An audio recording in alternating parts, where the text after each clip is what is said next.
집안에서 숨진 채 발견된 젊은 연인, 그리고 현장에 떨어져 있는 담배꽁초 하나.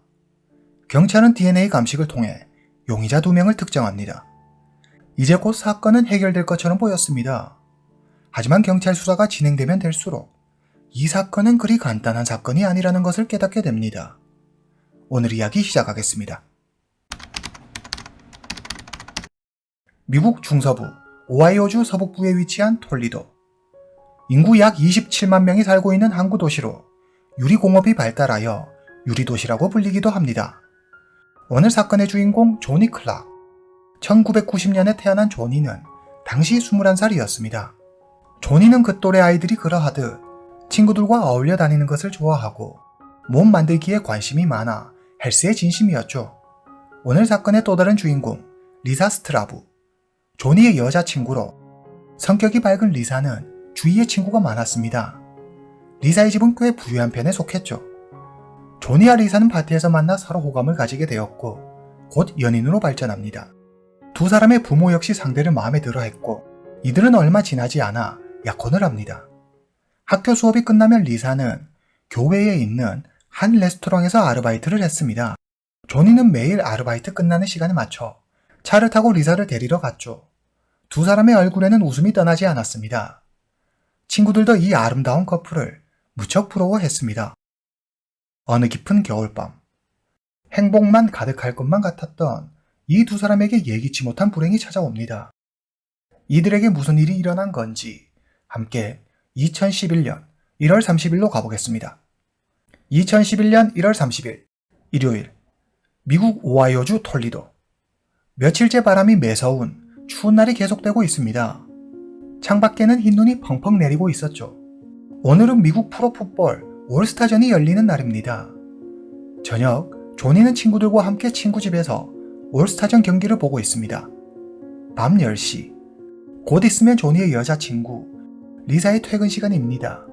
조니는 차를 타고 친구 집을 떠나 리사가 일하는 레스토랑으로 향합니다. 며칠 전 리사의 부모님은 25주년 결혼 기념일을 축하하기 위해 크루즈 여행을 떠났습니다.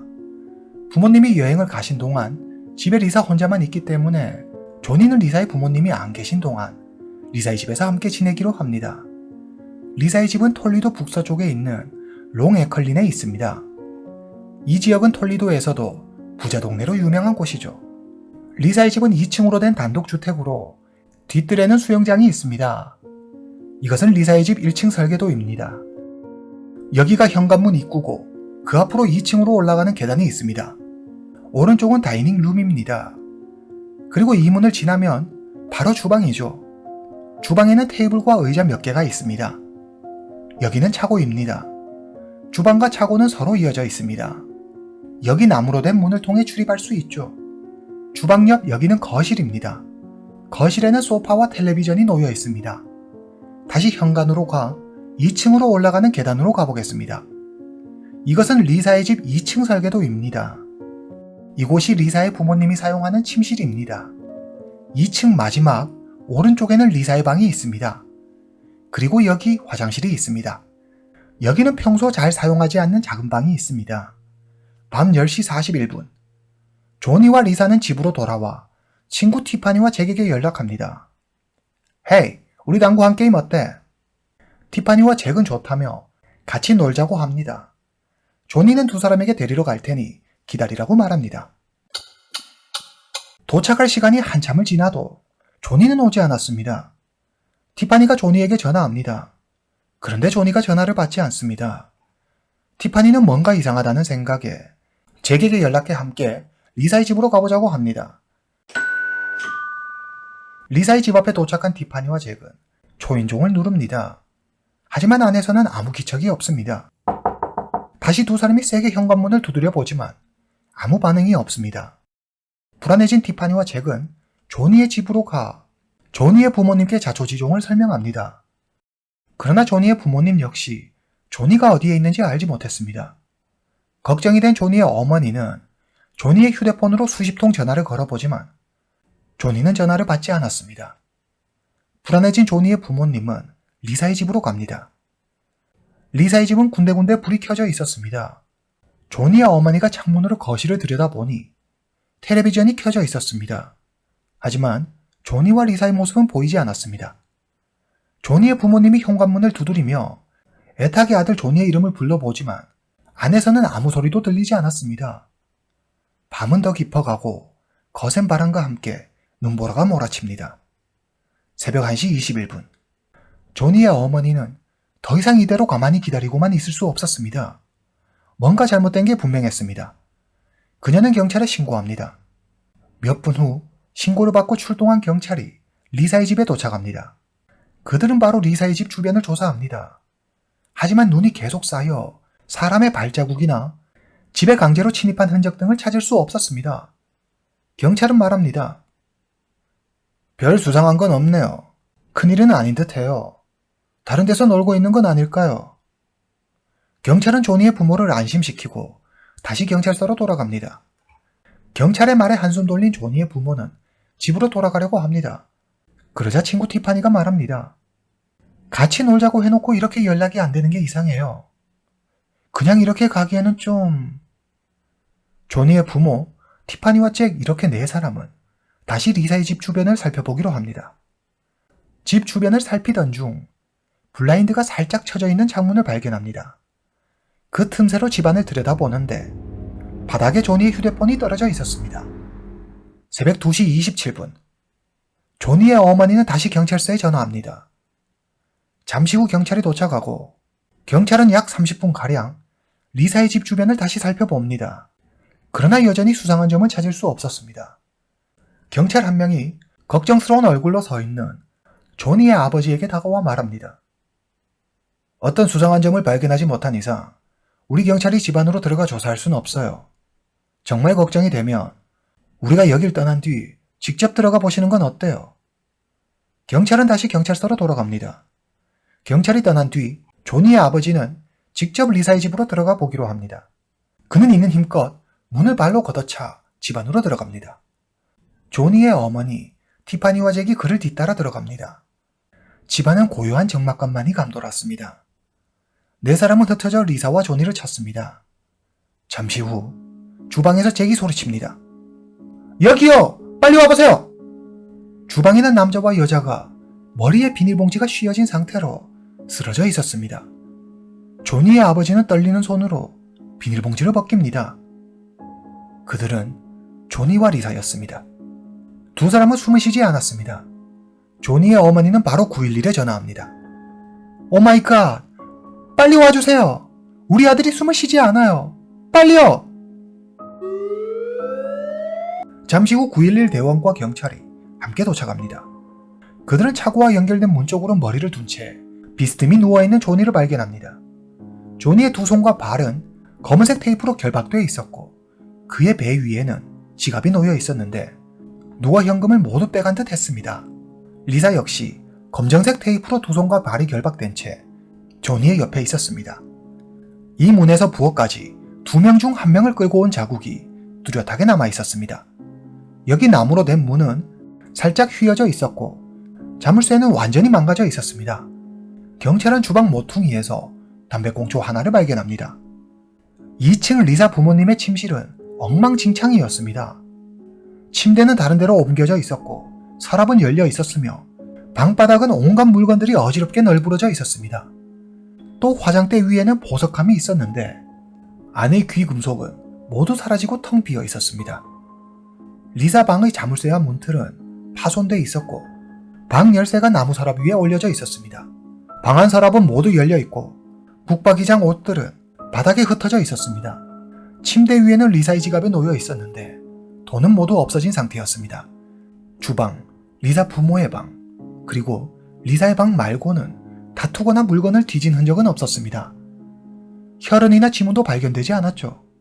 사건 당일에는 눈이 많이 와 경찰은 혹시 침입자의 발자국이 남아있지 않을까 생각했지만 이미 눈이 너무 많이 내려 쌓인 눈의 모든 흔적이 사라진 뒤였습니다. 부검 결과 조니를 묶어있던 검은색 테이프, 조니의 운동복과 휴대폰에서 여성 4명과 남성 1명의 DNA가 그리고 주방 모퉁이에서 발견한 담배 꽁초에서 신원을 알 수 없는 2명의 DNA가 검출됩니다. 조니와 리사의 사이는 질식사였습니다. 또한 경찰은 리사가 몹쓸 짓을 당한 것은 아닐까 추정했지만 리사의 몸에서 남성에게 당한 흔적은 발견되지 않았습니다. 이런 단서를 바탕으로 그날 밤 일을 재구성해 보겠습니다. 사건 당일 밤 조니와 리사는 약속대로 티파니와 잭을 데리러 가기 위해 나갈 채비를 합니다. 차를 타려고 차고에 들어선 순간 의문의 괴한과 마주칩니다. 누구세요? 조니가 묻자 괴한은 빠르게 조니와 리사를 향해 다가옵니다. 조니와 리사는 재빨리 주방으로 도망칩니다. 조니는 괴한이 집으로 들어오는 것을 막아야겠다는 생각에 차고와 연결된 나무 문을 온몸으로 막습니다. 이 문을 사이에 두고 조니와 괴한과의 팽팽한 힘겨루기가 이어집니다. 둘 사이의 몸싸움으로 나무로 된 문은 휘어집니다. 리사는 이 틈에 2층 자기 방으로 달려가 문을 잠그고 방 열쇠를 서랍 위에 두고 몸을 숨깁니다. 1층에서 괴한과 몸싸움을 벌이던 조니가 괴한의 힘을 감당하지 못해 결국 괴한은 집으로 들어오게 됩니다. 그는 조니를 바로 제압하고 2층 리사의 방으로 가 강제로 문을 엽니다. 그 결과 리사 방문의 자물쇠와 문틀이 파손된 것이었습니다. 괴한은 조니와 리사 두 사람을 제압한 뒤 리사 부모의 방과 리사의 방을 뒤져 귀금속이나 현금 등 돈이 될 만한 물건을 가지고 달아납니다. 조니는 평소 헬스로 단련된 건장하고 힘센 청년입니다. 몸무게도 100kg이 넘어갔죠. 이에 범인이 한 명이 아닌 2명 이상일 가능성도 제기됩니다. 경찰은 그들의 목적이 돈이었을 것이라고 추정합니다. 경찰은 현장에서 발견한 조니의 휴대폰을 확인합니다. 부재 중 통화가 약 50통 정도 와 있었는데 대부분 조니의 어머니가 전화한 것이었습니다. 사건 당일 조니는 티파니, 잭 그리고 앤서니 이렇게 3명의 친구에게 전화했습니다. 경찰은 이 3명을 경찰서로 소환해 신문을 진행합니다. 먼저 앤서니가 말합니다. 그날 밤 10시쯤 조니한테 전화가 왔어요. 리사 집에서 같이 놀자고 했죠. 하지만 전 너무 피곤해서 거절했어요. 다음에 놀자고 했죠. 그리고 계속 집에 있었어요. 앤서니는 사건 현장에 없었다는 확실한 알리바이가 있었습니다. 티파니는 그날 밤 자기와 통화할 때 조니의 행동이 좀 이상했다며 당시를 회상합니다. 통화를 하는데 조니가 갑자기 소리쳤어요. 헤이, 당신 뭐야? 뭐 하는 거야? 그렇게 말한 것 같은데 좀 긴장한 듯한 목소리였어요. 조니는 다시 전화하겠다고 하고는 전화를 끊어버렸죠. 티파니는 그때 조니가 누군가와 다투는 것 같았고 조니와 알고 있는 사람 같았다고 했습니다. 티파니의 진술대로라면 면식범의 소행일 수도 있습니다. 마지막으로 잭은 그날 점심 무렵 조니가 전화했는데 일이 있어 받지 못했다고 말합니다. 잭은 한 여성과 레스토랑에서 점심을 먹고 있었습니다. 여기가 리사의 집입니다. 여기는 잭이 점심을 먹은 레스토랑이죠. 이 둘 사이의 거리는 2.4km쯤 됩니다. 잭과 함께 점심을 먹은 여성은 알렉스입니다. 알렉스는 조니와 크게 다툰 적이 있습니다. 1년 전 알렉스는 자기가 기르던 애완견을 조니에게 $100, 우리 돈 약 14만원에 팔았습니다. 그런데 조니는 절반인 $50, 우리 돈 약 7만원밖에 주지 않았죠. 2달 뒤 알렉스는 $1,500, 우리 돈 약 215만원을 주고 조니의 차를 삽니다. 그녀는 먼저 $750, 우리 돈 약 107만원을 지불하고 나중에 나머지 돈을 주기로 하죠. 그런데 조니의 차를 사고 얼마 지나지 않아 브레이크가 고장 나더니 타이어까지 펑크 납니다. 차를 수리하느라 돈을 많이 쓴 알렉스는 나중에 주기로 한 $750를 조니에게 주지 않습니다. 이 일로 인해 두 사람의 관계는 완전히 끝이 나버립니다. 이 사실을 알게 된 경찰은 알렉스를 소환합니다. 알렉스는 경찰 수사에 매우 협조적이었습니다. 그녀는 조니와 다툰 일은 인정했지만 자신은 범인이 아니라고 말했습니다. 경찰은 알렉스의 동의를 얻어 그녀의 DNA 샘플을 채취한 후 사건 현장에서 발견한 DNA와 모두 비교 대조해보지만 일치하는 DNA는 없었습니다. 게다가 알렉스는 사건 당시 다른 곳에 있었다는 확실한 알리바이가 있었습니다. 경찰은 알렉스를 풀어줍니다. 경찰은 이웃을 상대로 탐문조사를 벌이던 중 마을에 이상한 소문이 돌고 있다는 것을 알게 됩니다. 리사의 집에 $100,000, 우리 돈 약 1억 4천만 원이 들어있는 금고가 있다는 것입니다. 확인 결과 리사의 집에는 금고가 없었습니다. 하지만 경찰은 범인이 이 소문을 듣고 진짜 리사의 집에 금고가 있다고 생각해 범행을 저질렀을 것이라고 추측합니다. 몇 달에 걸쳐 경찰은 40여 명의 전과가 있는 이들의 DNA 샘플을 확보합니다. 그리고 사건 현장에 있던 DNA와 비교 대조하죠. 그 결과 남성 2명의 DNA가 담배꽁초에서 검출된 DNA와 완벽히 일치했습니다.